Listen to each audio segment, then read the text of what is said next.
नमस्कार मित्रों, यह वीडियो बहुत ही महत्वपूर्ण है क्योंकि इस वीडियो में पूर्व काल के श्री कृष्ण सहित सभी यादवों के सामाजिक, आर्थिक और राजनीतिक उत्थान और समृद्धि को पुराणों के आधार पर समीक्षात्मक रूप से बताया गया है, जिसमें आप यह जान पाएंगे कि श्री कृष्ण का जन्म संकटपूर्ण और चुनौतियों से युक्त था। उस समय यादवों की सामाजिक और आर्थिक स्थिति बहुत ही कमजोर थी। ऐसे में कुछ लोगों द्वारा उन्हें डाकू, चोर, लुटेरा, बनवासी, गोपालक, कुल कलंक इत्यादि शब्दों से संबोधित करके उन्हें हीन भावना से देखते थे। किंतु समय और परिस्थितियों के बदलते क्रम में यादवों की सामाजिक, आर्थिक और राजनीतिक समृद्धि अपने चरम सीमा को छू ली।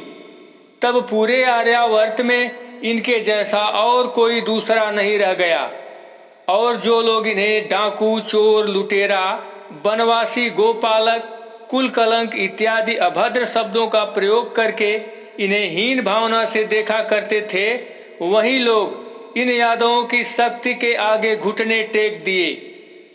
तब पूरे आर्यावर्त के सुर, असुर तथा राजाओं को इन यादवों से लोहा लेने की हिम्मत नहीं रह गई। तब इनकी बढ़ी हुई समृद्धि को देखने के लिए आर्यावर्त के राजाओं को बड़ी इच्छा हुई, जिसका वर्णन महाभारत के खिल भाग के विष्णु पर्व के अध्याय 110 में कुछ इस प्रकार से लिखा हुआ मिलता है। यदुवंशियों की संपत्ति देखकर देवराज इंद्र अपनी राज्य लक्ष्मी से द्वेष करने लगे थे। भगवान श्री कृष्ण के भय से राजाओं को कभी शांति नहीं मिलती थी। किसी समय हस्तिनापुर में दुर्योधन के यज्ञ में भूमंडल के समस्त राजा एकत्र हुए।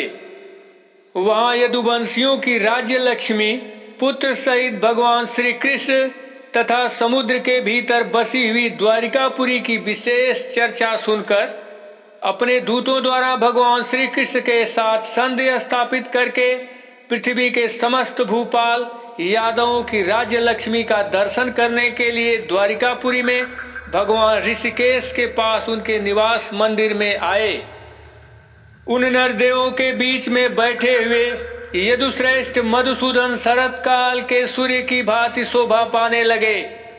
वहां स्थान और अवस्था के अनुसार शिष्टाचार का निर्वाह करके भगवान श्री कृष्ण सोने के सिंहासन पर विराजमान हुए। फिर वे नरेश भी नाना प्रकार के सिंहासनों और विचित्र पीठों पर यथास्थान बैठे। वहां उस समय यादव नरेशों का समाज ब्रह्मा जी की सभा में एकत्र हुए देवताओं और असुरों के समाज की भांति शोभा पाने लगा।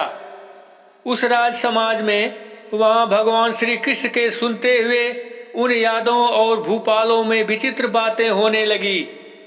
सभी भूपालों ने यादवों की राज्य लक्ष्मी को देखकर आश्चर्यचकित हो गए और आपस में तरह तरह की चर्चाएं करने लगे। मित्रों, अब यहाँ पर सोचने वाली बात यह है कि यादवों की राज्य लक्ष्मी को देखकर समस्त भूपाल क्यों आश्चर्य कर रहे थे। तो इसका एकमात्र कारण यही था कि इन भूपालों को विश्वास ही नहीं था कि इन जंगली ग्वाले, जिनका व्यवसाय गो पालन है, जो वन वन में भटकने वाले हैं, उनका आर्थिक उत्थान इतना कैसे हो सकता है।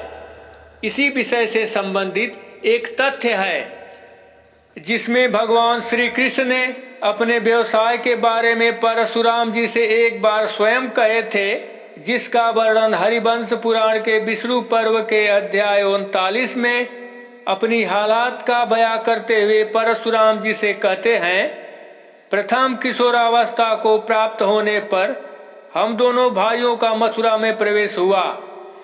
वहां हमने धर्म मर्यादा से विचलित हुए कंस को रंगशाला में बलपूर्वक मार डाला। तत्पश्चात सदा से गोपालन संबंधी कार्य करने वाले हम दोनों भाइयों ने फिर वही अपना काम धंधा आरंभ कर दिया। इससे स्पष्ट होता है कि उस समय श्री कृष्ण सहित सभी यादवों का मुख्य व्यवसाय गोपालन ही था।